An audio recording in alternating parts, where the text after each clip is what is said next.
Hello friends, welcome back to Ami's creation. അപ്പോൾ ഇന്ന് നമ്മൾ ഭാരതപ്പുഴയുടെ തീരത്തേക്കാണ് കേട്ടോ പോകാൻ പോകുന്നത്.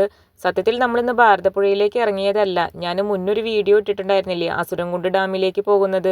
അന്ന് ഡാം ഓപ്പണിംഗ് അല്ലാത്തത് കൊണ്ട് തന്നെ നമുക്ക് അവിടെ കയറാനും പറ്റിയില്ല. അപ്പോൾ ഞങ്ങൾ നേരെ ഭാരതപ്പുഴയിലേക്ക് വെച്ച് പിടിച്ചു. അധികം ആൾത്തിരക്കൊന്നും ഇല്ലാത്തത് കൊണ്ട് തന്നെ ഫ്രണ്ട്സും ഫാമിലി ആയിട്ട് കുറച്ച് നേരം സ്പെൻഡ് ചെയ്യാനായിട്ട് പറ്റിയ നല്ലൊരു സ്പേസ് ആണ് കേട്ടോ ഭാരതപ്പുഴ. പണ്ടൊരിക്കൽ ഞങ്ങൾ ഭാരതപ്പുഴയിലേക്ക് പോയപ്പോൾ ഇത്രയും വെള്ളമുള്ള പോലെ തോന്നിയില്ല കേട്ടോ. ഇപ്പം അതിനേക്കാളും കുറച്ചുകൂടി വെള്ളമൊന്നും കൂടുതലായിട്ടുള്ളത് പോലെ ഞങ്ങൾക്ക് തോന്നി.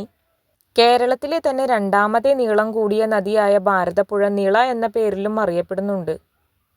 കേരളത്തിലൂടെ ഒഴുകുന്ന നദികളിൽ ഏറ്റവും വലിയ നദിയാണ് ഭാരതപ്പുഴ. അതേസമയം പൂർണ്ണമായും കേരളത്തിലൂടെ ഒഴുകുന്ന നദികളിൽ വലുത് പെരിയാറാണ്. പ്രകൃതി ഭംഗിയാൽ സമ്പന്നമായ നിള തീരങ്ങൾ ഏറെ പ്രശസ്തമാണ്. അമിതമായ മണൽവാരൽ ഈ നദിയെ പാടെ തകർത്തു ജലഗതാഗതത്തിന് യോഗ്യമല്ലാതാക്കി. മലയാള സാഹിത്യത്തിലും ഒട്ടേറെ മലയാളികളുടെ ജീവിതത്തിലും നിളയുടെ സാന്നിധ്യം അടയാളപ്പെടുത്തുന്നുണ്ട്. ഇത്രയും നേരം ഞാൻ നിങ്ങളുടെ അടുത്ത് സംസാരിച്ചത് പണ്ട് PSCക്ക് പഠിച്ചിട്ടുള്ള കുറച്ച് ക്വസ്റ്റ്യൻസ് ആണ് കേട്ടോ. ഇതിനൊക്കെ പുറമെ ഭാരതപ്പുഴ നല്ലൊരു ഫിലിം ഷൂട്ടിംഗ് പ്ലേസ് ആണ്. വളരെ പ്രശസ്തമായ ഒട്ടേറെ സിനിമകൾ ഇവിടെ ഷൂട്ട് ചെയ്തിട്ടുണ്ട്. ആറാം തമ്പുരാൻ, നരസിംഹം, ഒടിയൻ, ഈ പുഴയും കടന്ന്, കിളിച്ചുണ്ടൻ മാമ്പഴം തുടങ്ങിയ സിനിമകളൊക്കെ ഇവിടെയാണ് ഷൂട്ട് ചെയ്തത്. കിളിച്ചുണ്ടൻ മാമ്പഴത്തിൽ മോഹൻലാലും ഐശ്വര്യയും കൂടി അഭിനയിക്കുന്ന വിളക്ക് കൊളുത്തി വരും എന്ന് പറയുന്ന ആ ഗാനത്തിൽ കാണിക്കുന്ന മരുഭൂമി വേറെ എവിടെയുമല്ല, നമ്മുടെ ഈ ഭാരതപ്പുഴയാണ്. കുക്കുവിനും അമ്മയ്ക്കും വെള്ളത്തിലിറങ്ങി കളിക്കാനായിട്ട് നല്ല ഇഷ്ടമാണ് കേട്ടോ. കുക്കു വെള്ളത്തിലിറങ്ങി കഴിഞ്ഞാൽ പിന്നെ തിരിച്ച് കയറിയില്ല. നമ്മൾ കൈ പിടിച്ചിട്ട് അങ്ങനെ ദൂരേക്ക് കൊണ്ടുപോയിക്കൊണ്ടിരിക്കും. ഭാരതപ്പുഴയുടെ ഒഴുക്ക് നമുക്ക് പറയാനേ പറ്റില്ല. കുറച്ച് നേരം അവിടെ കളിച്ച് ഞങ്ങൾ കുട്ടികളെയും കൊണ്ട് ആ മണലിലൂടെ കുറച്ച് ദൂരം നടന്നു കേട്ടോ. അവിടെ നിറച്ച് പ്രാവും അതുപോലെ തന്നെ കാക്കകളും ഒക്കെ ഉണ്ടായിരുന്നു.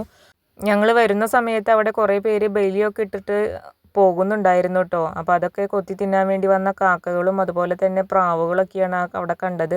ആമി അതിനെയൊക്കെ ഒന്ന് ഓടിപ്പിച്ച് അങ്ങോട്ടും ഇങ്ങോട്ടൊക്കെ ഒന്ന് ഓടി നടക്കുകയാണ് കേട്ടോ. കുക്കുവിന് വെള്ളത്തിൽ നിന്ന് ഞങ്ങൾ കയറ്റിയാലും അവൾ പിന്നെയും വെള്ളത്തിലേക്ക് തന്നെ തിരിച്ച് പോകുന്നുണ്ടായിരുന്നത്. കുക്കുവിന് വെള്ളത്തിൽ കളിക്കാനായിട്ട് നല്ല ഇഷ്ടമാണ്. തിരിച്ചു പോകാൻ വേണ്ടി നിന്ന ഞങ്ങൾ വീണ്ടും വെള്ളത്തിലേക്ക് തന്നെ ഇറങ്ങി കുറച്ച് നേരം കൂടിയൊക്കെ കളിച്ച് നിന്നു കേട്ടോ. കുട്ടീനെ ഞങ്ങൾ അധികം ദൂരത്തേക്ക് അങ്ങോട്ട് വിട്ടില്ല. എപ്പോഴും ഞങ്ങൾ പിടിച്ച് തന്നെയാണ് നിന്നത്. എന്നാലും അവൾ ഞങ്ങളുടെ കൈയൊക്കെ പിടിച്ചിട്ട് നമുക്ക് അങ്ങോട്ട് പോവാം എന്നൊക്കെ പറഞ്ഞ് നിന്നെങ്കിൽ കൂടി ഞങ്ങൾ അവിടെ തന്നെയാണ് നിന്നത്.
അപ്പോൾ ഫ്രണ്ട്സും ഫാമിലിയൊക്കെ ആയിട്ട് വന്നിരിക്കാൻ പറ്റിയ നല്ലൊരു സ്പേസ് ആണ് കേട്ടോ ഭാരതപ്പുഴ. ഇത്രയേ ഉള്ളൂ ഗൈസ് വീഡിയോ ഇഷ്ടമായെങ്കിൽ സബ്സ്ക്രൈബ് ചെയ്യൂ.